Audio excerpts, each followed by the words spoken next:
Welcome to the Plan to Eat podcast, where I interview industry experts about meal planning, food, and wellness to help you answer the question, what's for dinner? Hello, and welcome to another episode of the Plan to Eat podcast. Today I have Stacy Farley on the podcast. She is a full-time RVer. Stacy and her husband Phil decided to just make their travel dreams a reality. They sold their house and all of their things and bought an RV about 6 years ago. And now they have traveled through 40 states in the United States. And they just live an awesome RV life. They have a great YouTube channel called Today is Someday. I will make sure that you can link to that in the show notes. And I got to talk to Stacy today mostly about food and meal planning and how she manages small storage in the RV, how she meal plans. She's actually a Plan to Eat customer. She's used Plan to Eat since before they were RVers. And so she talks about how she uses Plan to Eat to make some of the things related to food in the RV a little easier and just kind of her process overall. So if you are interested in small living or RV life, this episode is definitely one that you should tune into. And without further ado, here's my interview with Stacy. Hey, Stacy, thanks for joining me on the podcast. Hi, how's it going? Great. Thanks so much for joining me. Why don't you start by giving everybody just an intro of who you are and what you do? I'm okay, sweet. I am Stacy. I am a full-time RVer. My husband and I sold all of our stuff, sold our house, hopped in an RV, and set out to travel the US about almost 6 years ago now. Oh, wow. I didn't realize it had been that long. That's great. Yeah. What's the story behind wanting to be full-time RVers? Well, we love to travel. That's always been a passion of ours. But after my husband retired from the military, he served for 27 years. He came home and I was working full time as a nurse practitioner. And after about 6 months, we realized we literally saw each other more on FaceTime while he was deployed, as opposed to when he got home and I was working the crazy hours. So we were trying to really figure out a way to refocus and make up for some of the lost time that we had missed out on with all his deployments. And the kids left the nest. So we were like, oh, why not give this a try for a year? And we've been doing it for almost 6 now and love it. That's amazing. So did you retire at that point as well? I walked away from my nursing career and it was a difficult decision. I thought I would go back, but obviously we started a YouTube channel that kind of took off on a life of its own. And here we are. And we just love the freedom that it's given us. That's great. What do you feel like's the hardest part about full-time RV life? There are, it's not all rosy. There are some difficult parts. The planning, trying to figure out where we're going next, which it's kind of funny because it's the best part and the worst part all rolled up into one. So I, I don't know. I think everyone's a little different. Not everybody is down for as much change as we have, really on a daily to weekly basis because we move a lot. But I it's good. I'd love it. I love not knowing where we're going next. I love experiencing new things and new people and new towns. So for us, it's been amazing. Yeah. Is there a pretty good RV community? Like if you show up to places, are there other people who are doing the same thing? Well, we learned really quickly that the RVing community is amazing. Like we've met some lifelong friends since we hit the road. We actually, through our YouTube channel now, we literally meet up with people everywhere we go. So it is a very tight knit, very social, welcoming, and just giving community. I mean, one of the things that our channel is known for is raising money for our veterans. We've raised over $170,000 since we started our channel. And it's not because we've donated all that money. It's because our community just rallies around whatever fundraiser we have and they step up and they really have made a huge impact. Oh, that's amazing. That's great. I love that you guys have that purpose attached to your channel. That's awesome. Yeah, for sure. Well, so the main reason why I wanted you to come on the show is because not only do I know you love Plan to Eat, which is awesome, but I'm interested in hearing about how you meal plan for such a tiny space and, not very much storage. So why don't you give us an overview of what the food storage looks like in your RV? Because I know, like, some RVs are bigger, some are smaller. What's yours look like? So we have a 35-foot motorhome. So, it's definitely right in the middle as far as storage goes. But that being said, it is nothing like our pantry and our 3,000 square foot house. So there are a lot of concessions that we make to live this life and to travel as much as we want. And storage is definitely one of the biggest. So we do have one small pull out pantry. And I say small because it is one can wide, pretty much. And then I also have two very small cabinets.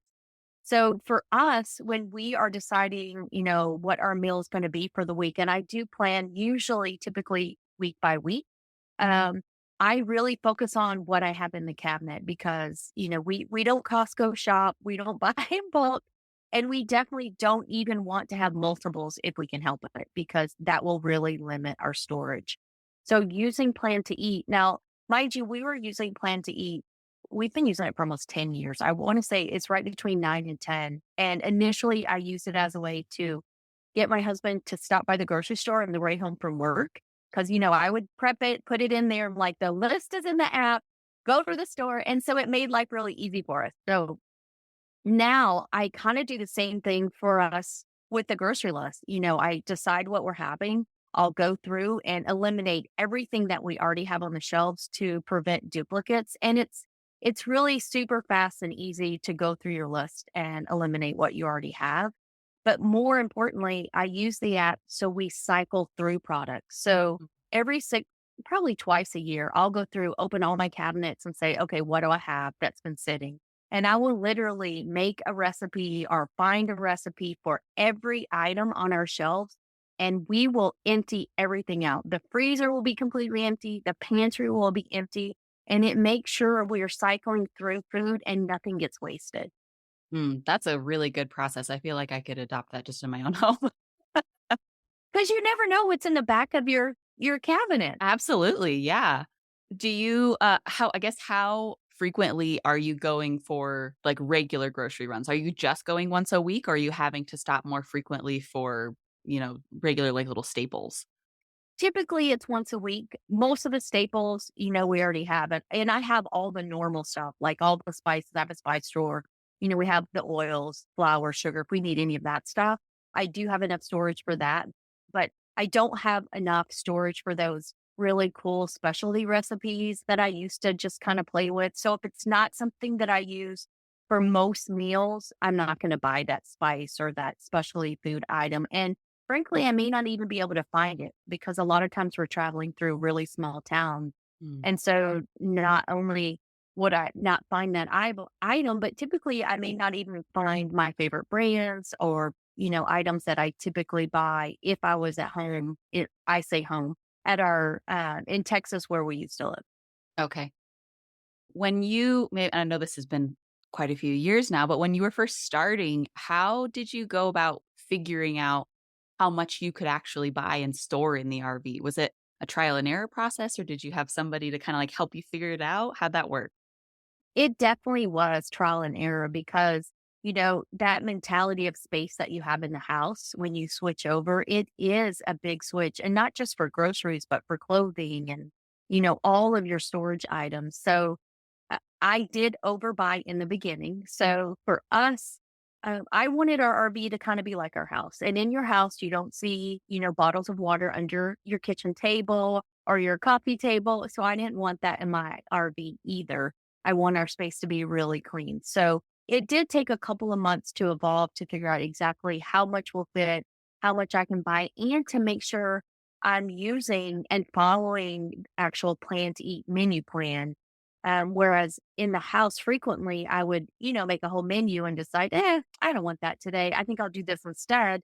And then you have those few odd ingredients that you purchase just for that recipe that just sit. So I can't really do that here, or else the cupboards will fill up on items that I'm not using. Mm. Do you feel like that's a a good thing most of the time, or do you think that there are times when you're like, "Oh, man, I wish that we could switch this up a little bit?" I definitely think it's a good thing because I waste so much less now. Yeah. I'm very purposeful in how I buy and what I'm buying. Our waste has greatly decreased. Not that we're perfect, because there are times I'll plan stuff and maybe we'll go out to eat instead or whatever. So I really have to work hard to make sure, especially fresh fruits and vegetables, don't get wasted. But I do spend less on groceries, just using Plan to Eat overall, but I'll spend less on groceries and I waste so much less. Mm. You see, you mentioned not being able to make some of those, like specialty recipes or maybe recipes that are, like an Indian cuisine or something, if that's not what you Yeah. normally eat. How do you keep variety in your meals? I mean, maybe you guys or maybe the opposite, maybe you guys are really happy with not having variety, but I just imagine there would be times where you're like, "Well, we've eaten these same 5 recipes for the last, like, 3 weeks, and I'm kinda tired of it."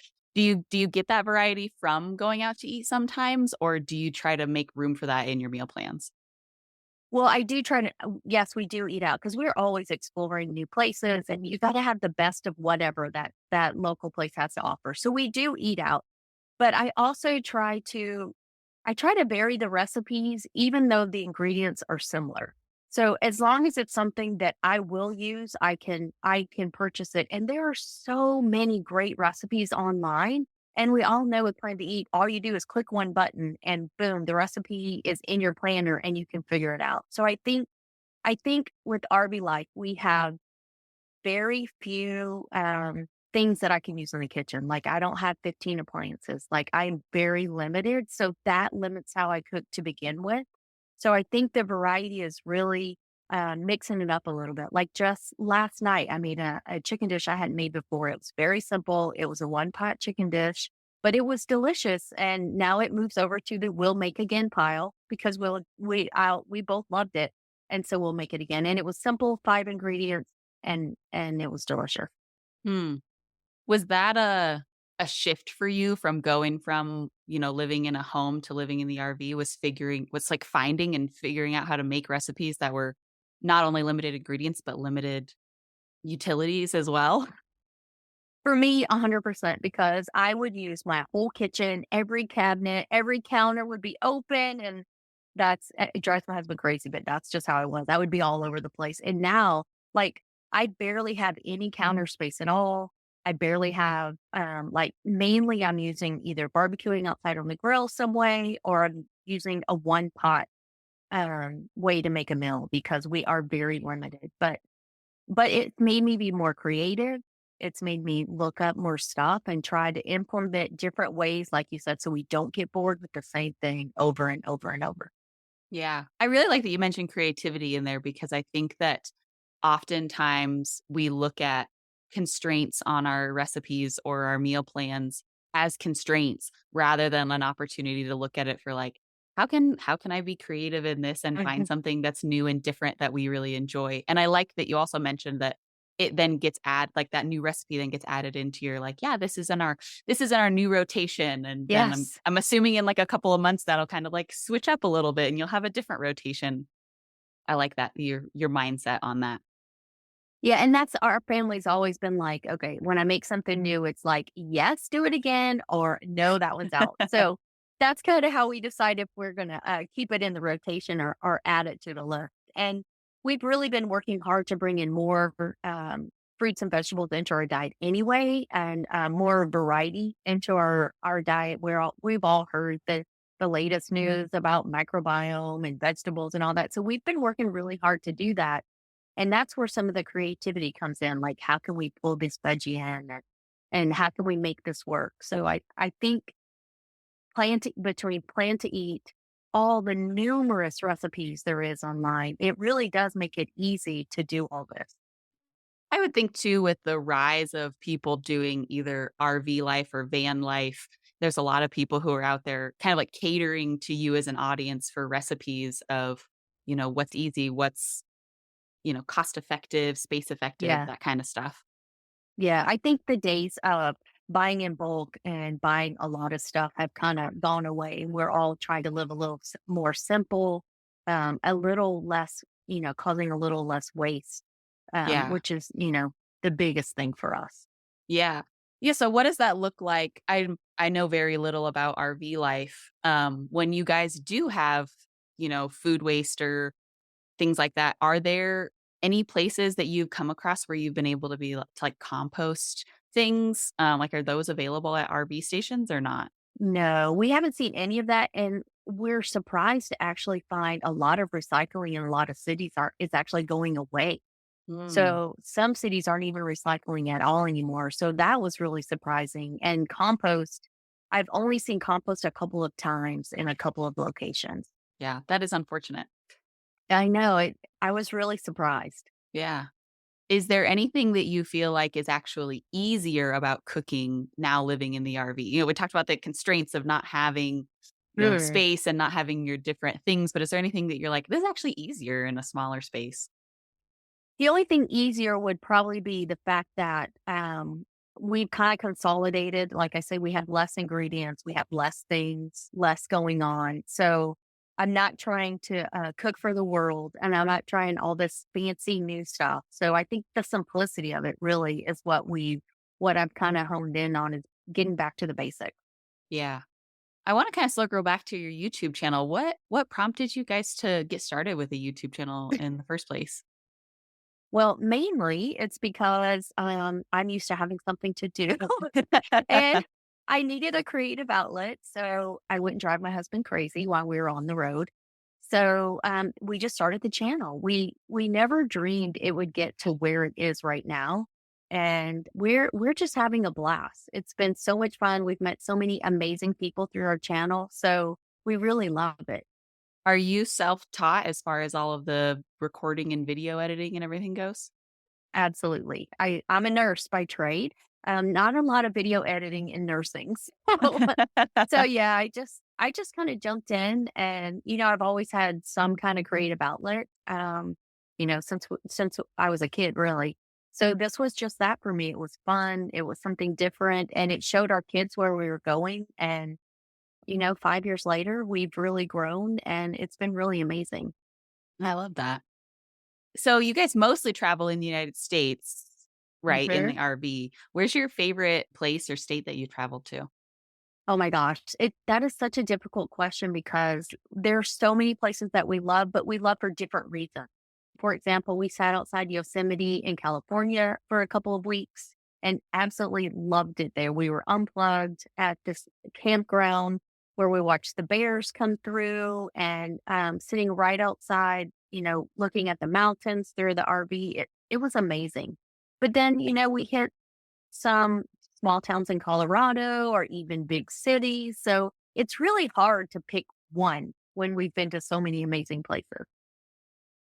How long do you guys normally stay in one spot, or do you just vary it depending on if you really like the place or not?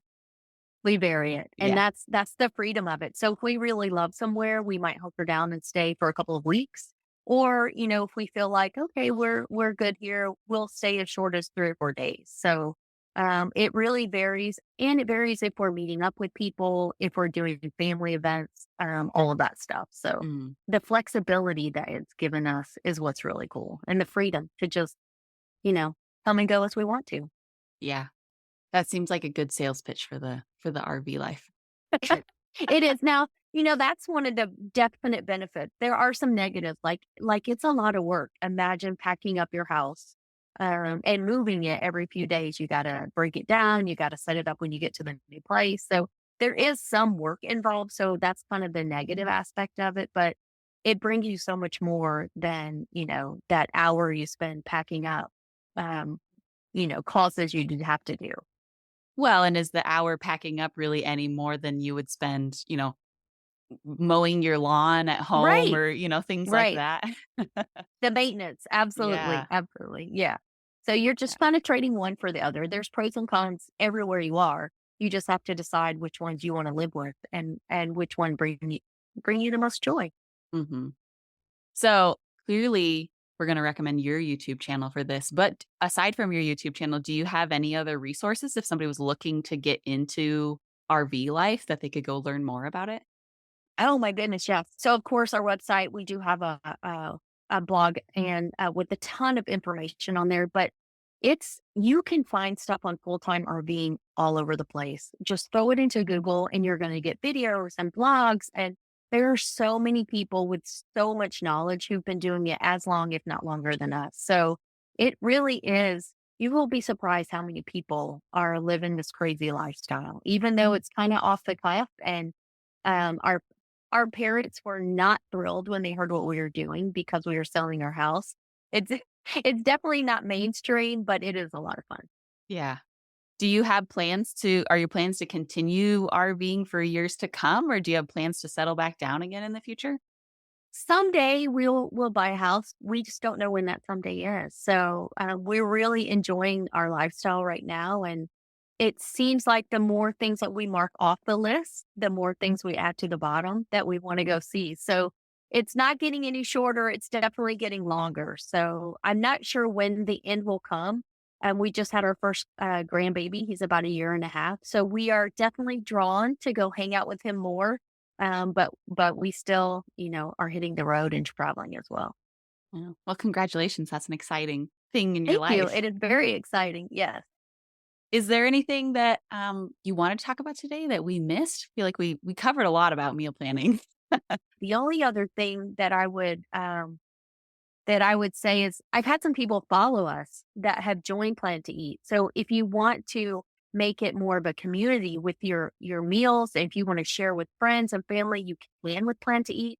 We do have people that follow us, and I go and scope out their meals when I'm looking for something new or their recipes. So that's another easy way to broaden your meals or even share things back and forth, because we've made things for potlucks and like, oh my gosh, I want that recipe. And it's so easy just to say, follow me on Plan to Eat, and you can see it all.